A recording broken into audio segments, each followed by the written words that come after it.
Wipeout.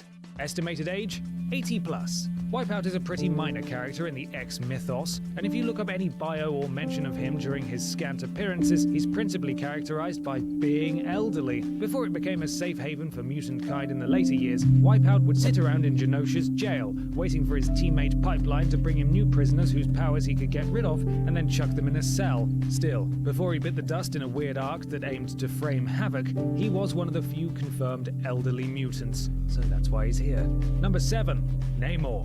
Estimated age, 100+. The king of Atlantis was born the son of a human sailor and an Atlantean noble. He still looks like a normal person, but has some goofy little wings on his feet and superpowers that are several times that of most Atlanteans. Marvel have repeatedly identified him as their first mutant, and whilst he's not as old as some of the others on this list, his birth in the 20s puts him as pretty damned elderly. Number 6. Grey Malkin. Estimated age, 260.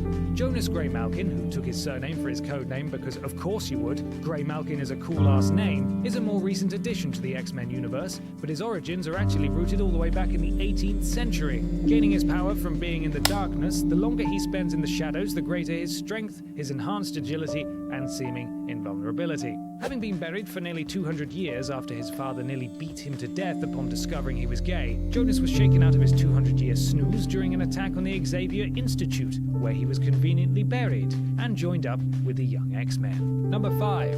Mystique and Destiny. Estimated age, 250+. When you delve into the history of Raven Darkholm, you also have to take a long, hard look at her decades-long relationship with Irene Adler, better known as Destiny. As it goes, Adler the X-Men character is actually the same as the Arthur Conan Doyle creation, which means she's at least been around since the late 1800s. Destiny and Mystique, who've had a long-standing gay relationship, have been around even but 2 origin miniseries trying to clear up the backstory of their most popular X-Man. As seen in the opening montage to X-Men Origins Wolverine, he's fought in basically every major war since the 1800s. He then went on to hook up with the Canadian government's shady Weapon X program and got all of those weird adamantium skeleton experiments done on him. After all the stuff that's happened in Wolverine's long life, you have to think maybe he's looking forward to a bit of a dirt nap.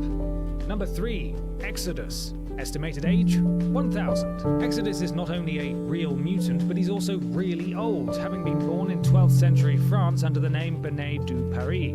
Yeah, so Wolverine fought in a couple of poxy world wars, but Exodus, that guy was in the Crusades. When his powers manifested, he was found worthy of hanging out with the likes of Apocalypse, but unfortunately, he wasn't as submissive as the bad guy needed, and so he got sealed up in a crypt in the Swiss Alps, trapped in a coma-like state for literal centuries. Number 2. Apocalypse. Estimated age, 5000. With a name that literally means the first one, Apocalypse has been one of the main antagonists not only for the X-Men, but the whole of mutant kind since forever. Apocalypse's whole bag is that he wants to bring about the end of the world with the help of his 4 horsemen. Born 5,000 years ago in ancient Jordan, he was supposedly the first person on Earth to possess the mutant gene, causing his lips to turn blue, his skin grey, and his people to abandon him, which kind of makes you feel bad for him, really.